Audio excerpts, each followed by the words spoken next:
মফিজুদ্দিনের নাম যিনি উপদেষ্টা হিসাবে প্রস্তাব করেছিলেন তিনি হলেন ডক্টর মোহাম্মদ ইউনূস। সাংবিধানিক সকল নর্ম আপনার আজকে তার বাতিল হয়ে গিয়েছে। কারণ হলো তিনি শপথ ভঙ্গ করেছেন। আমাদের চিফ হুইপ আছেন, তিনি এই বিষয়ে ব্যাখ্যা দিতে পারবেন।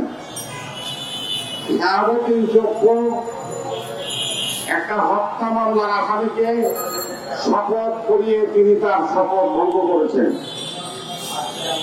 আরেকটা দুঃখের বিষয় হলো আমাদের ভারপ্রাপ্ত চেয়ারম্যান তারেক রহমান সাহেব আমাদেরকে নির্দেশ দিয়েছেন এই সরকারকে অব্যাহত রাখার জন্য, সহযোগিতা করার জন্য।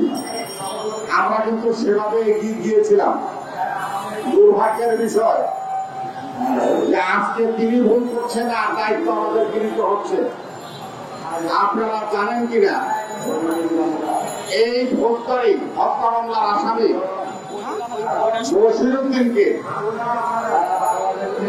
মফিজুদ্দিনের নাম যিনি উপদেষ্টা হিসাবে প্রস্তাব করেছিলেন তিনি হলেন ডক্টর মোহাম্মদ ইউনূস। যেহেতু একজন হত্যা মামলার আসামিকে তিনি নাম প্রস্তাব করেছেন উপদেষ্টা পরিষদের সদস্য করার জন্য, তিনি নিজেও শপথ ভঙ্গ করেছেন। অতএব আজকে শপথ ভঙ্গকারীদের একটি সরকার আমাদেরকে রাষ্ট্র শাসন করছে। আজকে আপনাদের সামনে দেখেন প্রশ্ন উত্থাপিত হয়েছে। সকল স্তরের মানুষ এই উপদেষ্টা পরিষদের বর্ধিত অংশ নিয়ে প্রশ্ন করেছে। একজনের বউ, যে বউর আমার একটা লান আছে, সেই লানও কিন্তু উপদেষ্টা পরিষদের সদস্য হয়েছে। দুর্ভাগ্য এবং বেইজ্জতির বিষয়, আজকে আমাদেরকে এমন একটি রাষ্ট্র বসবাস করতে হচ্ছে।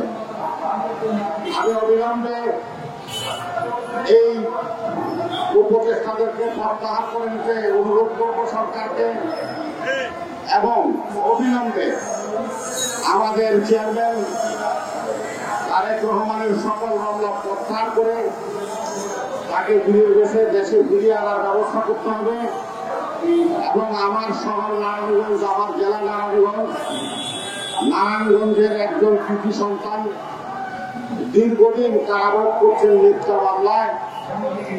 ছাত্র আন্দোলনের নারায়ণগঞ্জের আইকন হিসেবে বিবেচিত হতেন জনাব জাকির খানকে অবিলম্বে মুক্তি দেওয়ার আহ্বান জানিয়ে আমার বক্তব্য শেষ করছি।